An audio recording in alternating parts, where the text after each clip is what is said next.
بسم اللہ الرحمن الرحیم۔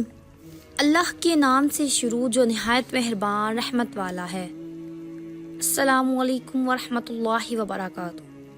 حضرت عبداللہ بن مسعود رضی اللہ تعالی عنہ سے روایت ہے کہ انہوں نے بیان کیا کہ ایک شخص رسول اللہ صلی اللہ علیہ وآلہ وسلم کی خدمت میں حاضر ہوا اور اس نے سوال کیا کہ یا رسول اللہ صلی اللہ علیہ وآلہ وسلم، ایک نصرانی شخص ہے جو انجیل کے موافق عمل کرتا ہے، اور اسی طرح ایک یہودی شخص ہے جو تورات کے احکام پر چلتا ہے، اور وہ اللہ پر، اس کے رسول صلی اللہ علیہ وآلہ وسلم پر ایمان بھی رکھتا ہے، مگر اس کے باوجود وہ آپ کے دین اور آپ کی شریعت پر نہیں چلتا، تو فرمائیے کہ اس کا کیا حکم ہے؟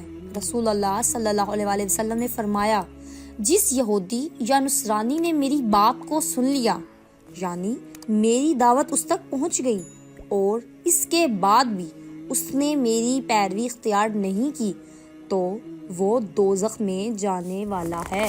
جزاک اللہ خیرہ۔ Subscribe for more videos.